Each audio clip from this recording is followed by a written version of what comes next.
La pregunta era, ¿qué se activó en el ser humano? Así como en el video decía, ¿no? ¿Y qué pasó con el carácter del poblador peruano?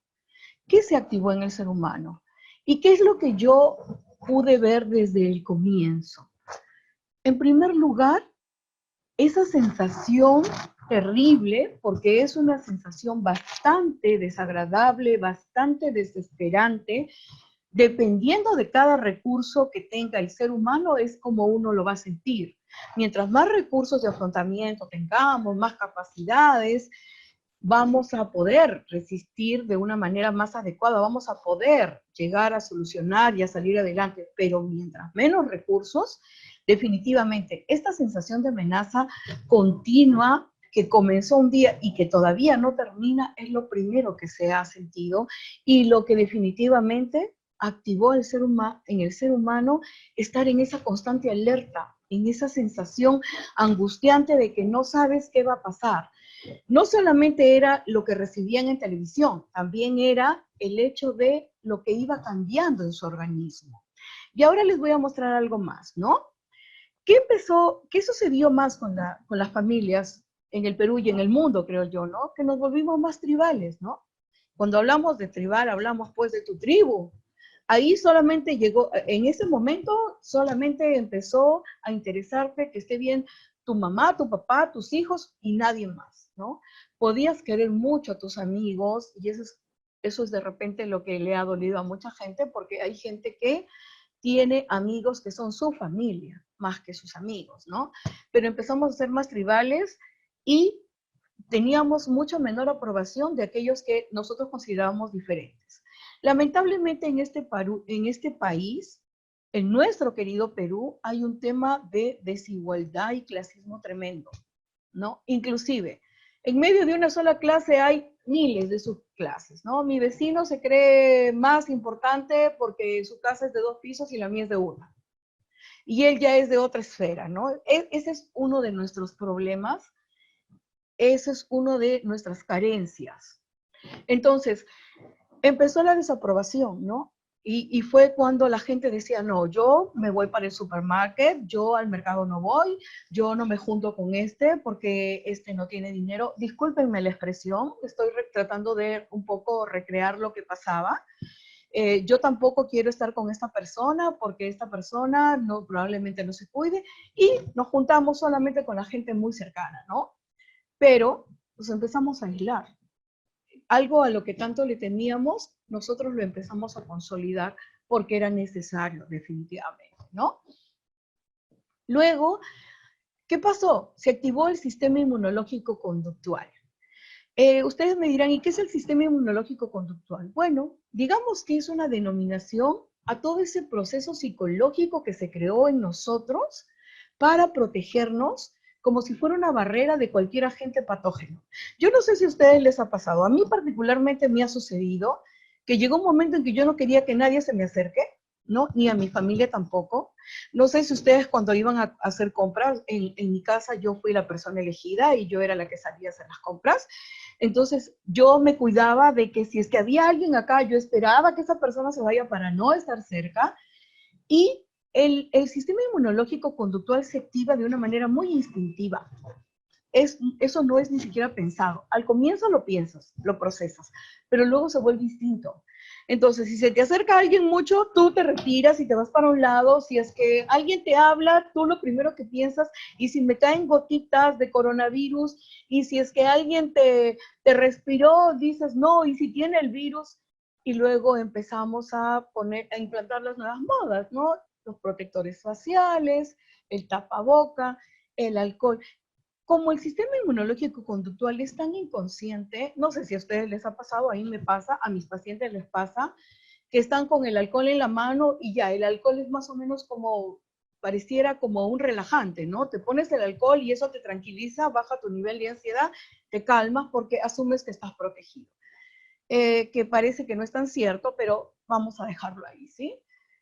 Además de eso, lo que ha pasado y que definitivamente ha cambiado a muchas personas es el tema de la interacción social, ¿no? Hay mucha gente que hasta el día de hoy no entiende que hay que distanciarse. ¿no? Yo estoy tratando todavía de analizar y poder definir qué es lo que sucede con aquellas personas que no logran distanciarse, ¿sí? No sé si es un tema de carácter, porque si ya vimos que hay gente que es bastante inactiva, que tiene actividad muy inferior, perdón, muy secundaria, no sé si es un tema de carácter, pero no le ejecutaron y no se cuidaron, no se ponen el tapaboca y parecieran que son inmortales o que son muy temerarios, ¿no? Yo definitivamente creo que es un tema de carácter. Hay mucha gente que dice es un tema de ignorancia. Yo no me inclino por el tema de la ignorancia porque información hay por millones, ¿no? Entonces, ignorante es el que desconoce. Acá lo conocen. Así que yo no me inclino por un tema de la ignorancia, no me inclino que sea un tema de pobreza, porque he visto gente pobre que se cuida mucho. Tampoco me inclino que esto sea un tema de clase social, porque definitivamente hay gente de diferentes clases sociales que de manera irresponsable, yo me inclino más por el tema de carácter, ya que ellos de manera irresponsable no se están cuidando. Y bueno, luego apareció el distanciamiento instintivo, ¿no? Yo no sé ustedes, pero hoy en día llega un momento en que hay personas, familias, y en la medida de que la persona a nivel estructural no tenga mucho soporte, no tenga mucho afrontamiento, su distanciamiento es hasta de su propia familia.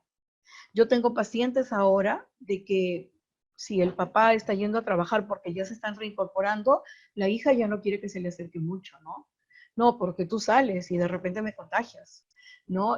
La esposa tampoco ya no quiere que se le acerque mucho porque y si me contagia, y ya es como que al comienzo se alejan de manera instintiva y luego lo procesan y buscan una explicación para ese alejamiento, ¿no? Para ese aislamiento. Luego, en algunos, no en todos, pero volvemos a lo importante, al carácter, volvemos a los recursos personales, volvemos a lo que tiene cada persona y trae consigo ese bagaje psicológico que le permite ser o responder mejor que otros, ¿no? Y entonces aparecen personas que tienen una visión de la realidad distorsionada y ya empiezan a ser precandidatos para desarrollar patologías, ¿no? Cuando digo una visión de la realidad distorsionada, esto se genera porque yo no sé si ustedes lo sepan, pero yo en algún momento cuando estudiaba aprendí que el ser humano tiene sus fantasías y cuando no sabe la verdad, completa esa verdad, esa realidad con esas fantasías, que usualmente son súper catastróficas, usualmente son súper catastróficas. Luego de eso, ¿qué más pasaba?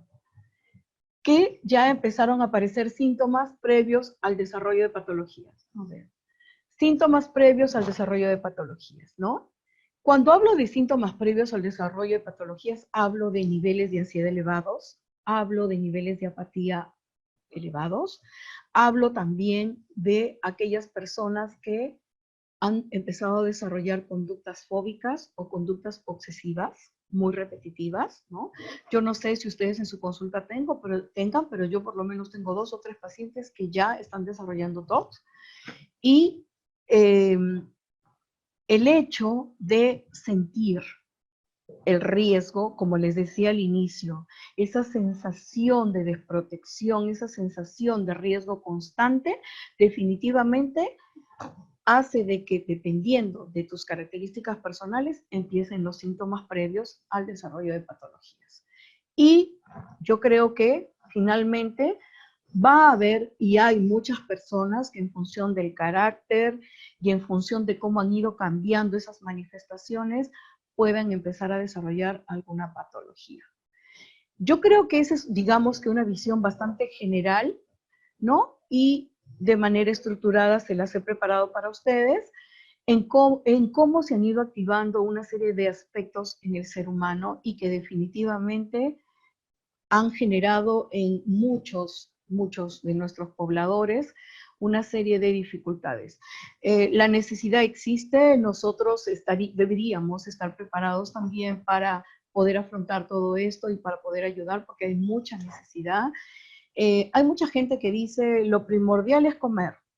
Sí, es cierto, en las zonas vulnerables están la gente no está comiendo, están teniendo muchas necesidades económicas, pero aunque la comida es vital, la salud mental también se ha convertido en un tema bastante vital, ¿no? Porque cuando tú estás deprimido o cuando tú desarrollas un trastorno, toda tu vida se altera. Entonces, ahí es algo que deberíamos cuidar muchísimo, ¿bien?